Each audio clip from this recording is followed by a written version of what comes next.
Good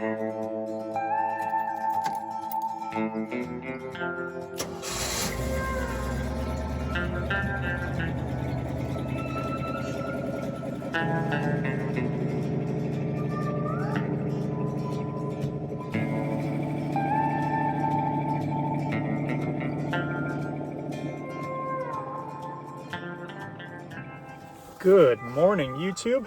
Well, it's actually like noon now, but welcome back to Crawl TV. On today's episode, I am going to be removing a body lift from my CJ7, and I will be replacing it with a factory body mount kit. So if you have a CJ5, CJ7, CJ8, CJ6, if you have a CJ series Jeep and you're looking to find a video on the body mount kit specifically, this is the video for you. So I've got this kit right here.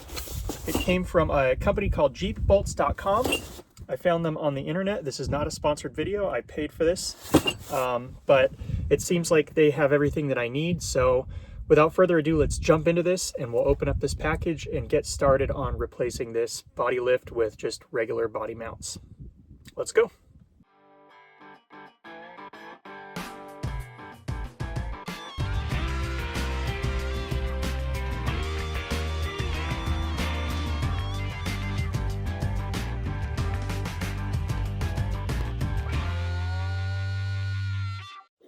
Okay, so first things first, I'm going to be removing the seats. That won't be in this video. It's part of a different video that I'm filming for installing racing seats in this Jeep with tighter bolsters and harnesses, just for safety, not obviously for racing. It's an old Jeep.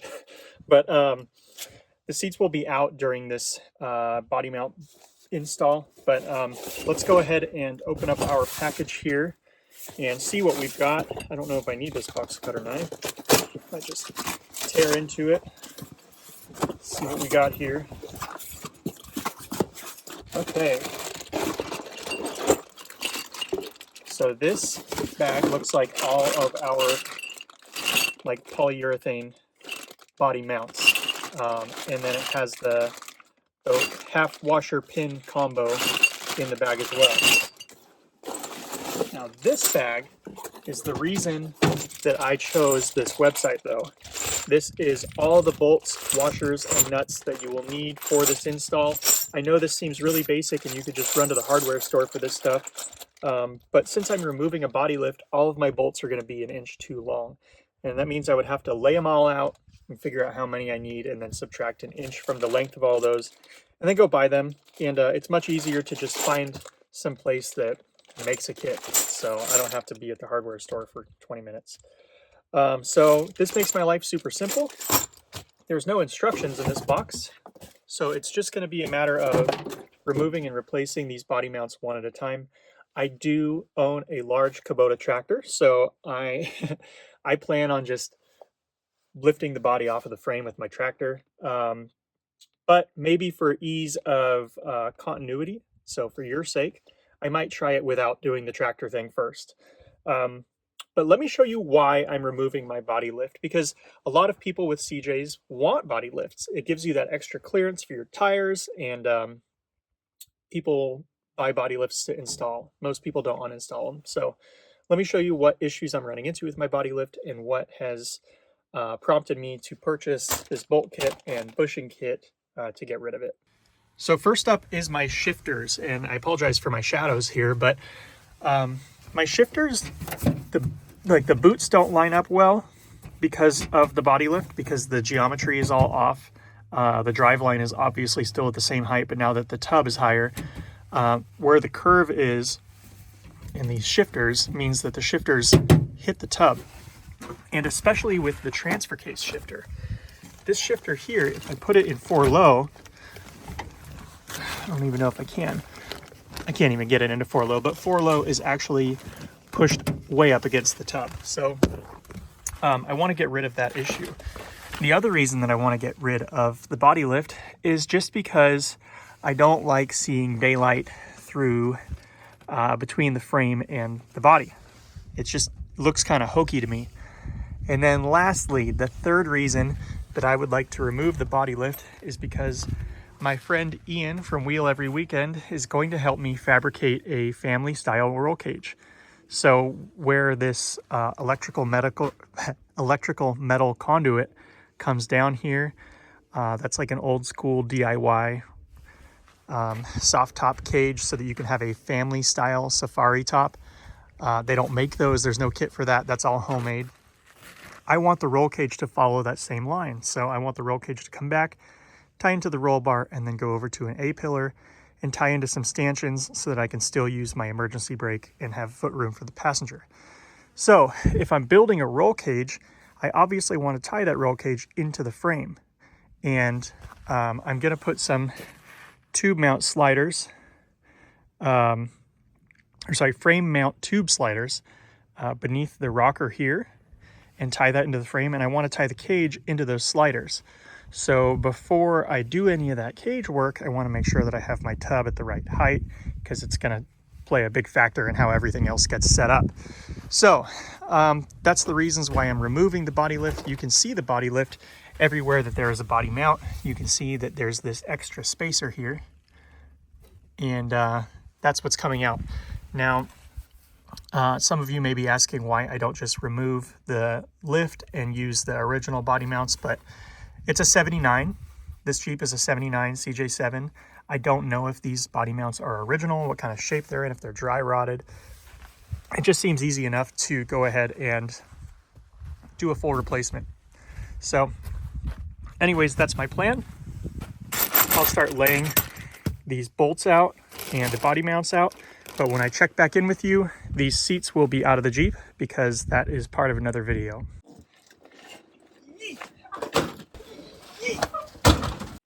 Okay, obvious first step. Hi, puppy. Obvious first step is going to be removing these body mount bolts, which that's straightforward enough. Spoke too soon. Some of these are going to require a breaker bar on my Jeep.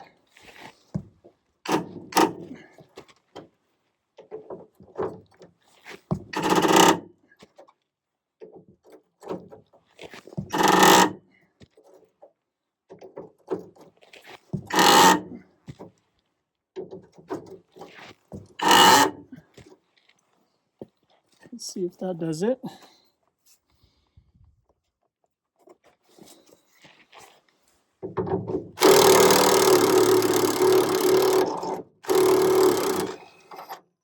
There we go. So step one will be removing all of these extremely stubborn bolts out of the body mounts, which really shouldn't be that big of a deal. The next thing you need to check for is clearance issues. So I'm probably in the minority here removing body lifts. Most people are probably watching this video to add a body lift, but if you're bringing the tub back down to the frame, you need to make sure that nobody has run a bolt through the frame, through the tub that's going to contact the frame once that extra inch of body lift is taken back out. So what we can see right above the gas tank here is that exact example, and that's going to be a problem once that tub comes down. So I'm going to take a Sawzall with a metal blade. Normally I'd use a grinder, but it's right on top of the fuel tank. I don't feel like exploding today, so we're going to try and cut that bolt down as much as possible so that hopefully it doesn't touch. We'll see how that goes. Well, that was much easier said than done, and I'm glad that nothing blew up. But now you just need to make sure that your fuel lines and everything else is going to be clear of those body mounts. We're ready to jack the body up. And like I said, I'm going to try and do this without the tractor just to see how difficult it is, but I always have that as a backup.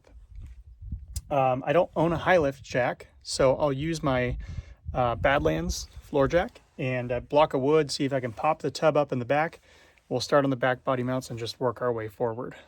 So once you get a floor jack, go ahead and find the oldest, sketchiest piece of wood you can. Make sure that there are still nails sticking through it. And then you're going to want to cut that to size. So I'll just take out my trusty Sharpie here. A marker cut line right there. And I'll cut that and we'll be in business to jack this body up. Now that we have that block of wood in place, just give this thing a few pumps. And you can see that body mount there.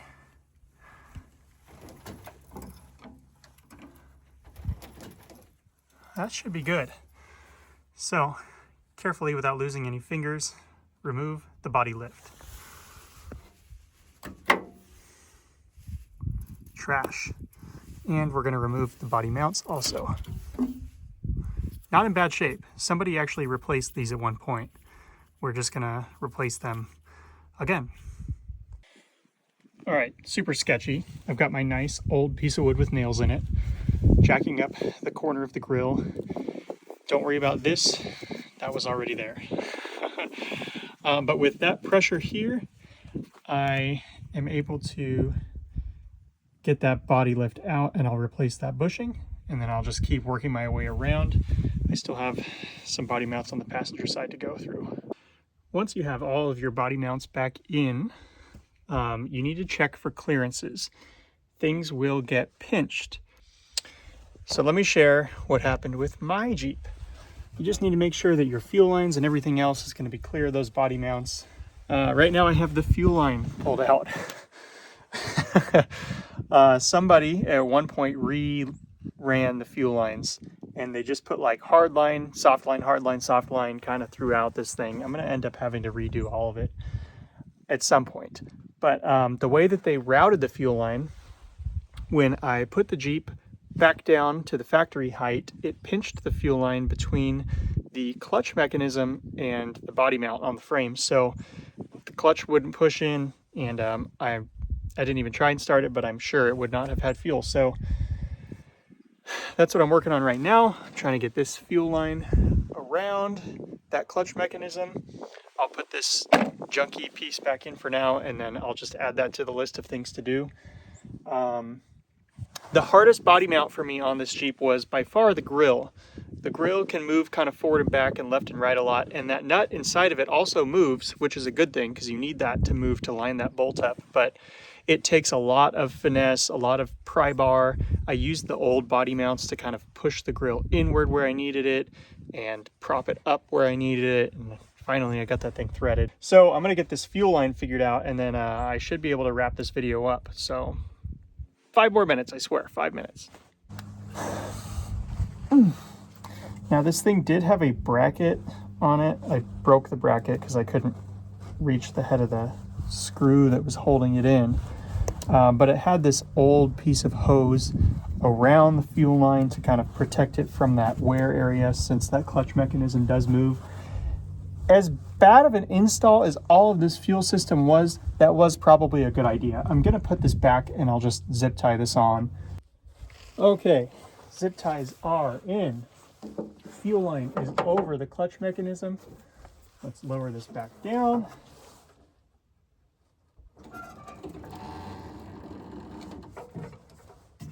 Take out our super sketchy block of wood and our floor jack. And one more time, I'm going to try and put this body mount bolt in, and hopefully I'm done rolling around in the dirt for the day. I am filthy after this project. Man, I just keep running into interference problems. This is wild. So I got this fuel line rerouted over the clutch mechanism right here. It was beneath it, and when this came down, it was pinching in between this, and then the clutch wasn't rotating the way that it should. So I got that fuel line above the clutch mechanism and out of the way, but now this bracket is on my body mount bracket. So I am going to try and just kind of bang things around a little bit and get this to slide down next to this. I'm guessing this bracket is supposed to fit flush right against this, so theoretically the whole tub would have to move forward a little bit. We'll try and just move this bracket first, and if that doesn't work, we'll undo all of our body mount bolts. Okay, so got that body mount bolt in, and that bracket did slide forward just a little bit to get around that body mount. Do I like it? Not at all. But is it going to work for now? Yes. These pieces here that are all kind of crusty and falling apart, I actually have a kit to replace those. That'll be part of my driveline videos, I guess, because this is all falling apart. Clutch mechanism is not the way it should be. That shouldn't be a big job to tackle.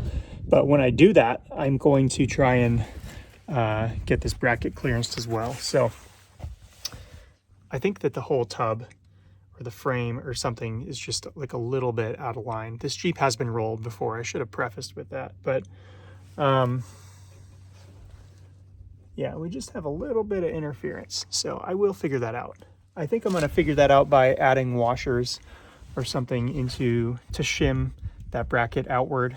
I don't know why it's not clearanced further than that.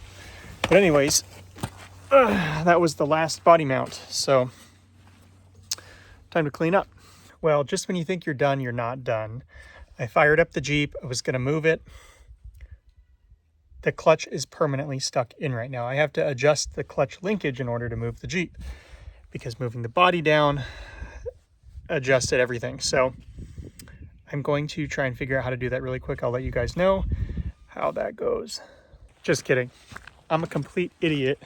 I was trying to figure out my clutch linkage thing because when I shifted into reverse, it wasn't moving. When I shifted into first, it wasn't moving. And I was like, why is every gear neutral? It must be the clutch linkage. I shifted the transfer case into neutral. If I put it in 4 low, I don't even know if I can. That's all it was. So anyways, let me show you guys what the Jeep looks like without a body lift on it, and then I will tell you what the main things to look for are when you are doing your body lift or removing a body lift on a Jeep CJ. So here she is. No more body lift. You can see the grill comes all the way down to the frame now.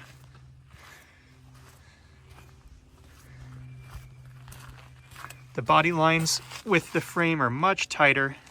There's no big air gap between them. And especially in the back, there's a nice tight line and not a huge gap. I'm really happy with the way this turned out. Now let me tell you what you should and should not do when you are installing or uninstalling a body lift. Number 1, you should not throw away any of your old bolts. I bought a jeepbolts.com kit thinking it would have all of the Jeep bolts, and I ended up having to reuse a bolt. So even if you buy a bolt kit and body mount kit, save your old bolts, save your old washers. Number 2, make sure that the tub is clearanced before you remove those pucks. I had to cut a couple of bolts because they would have touched the frame when the body came back down. Not as much of an issue if you're going up, but make sure that you have clearance in whatever way you're going. There are some things that tie the tub to the chassis other than just those body mounts. Number 3, there are nuts inside some of these locations that you can actually move around. It'll help you a lot when you're trying to line those bolts up. If you're getting frustrated with it, take everything back out, get that nut lined up where you need it, and then put the bolt through. It'll save you a lot of time and cursing, trust me. And I guess the last thing is you do not have to adjust your clutch linkage. That was just me being an idiot because my transfer case was in neutral.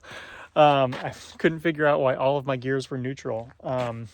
Turns out it's because it was shifted in neutral in the transfer case.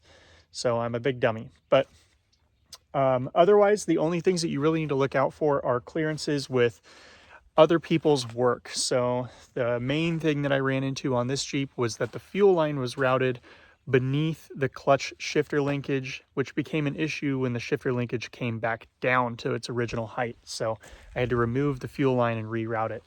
Other than that, this is a very, very, very simple process to either add or remove a body lift. You can use a floor jack. I never got the tractor out. So good luck to all of you. I hope this video was helpful, and if not that, then at least entertaining. And if not that, then thanks for watching anyways. I appreciate it, and I will catch you guys on the next video right here on Crawl TV. Thanks for watching.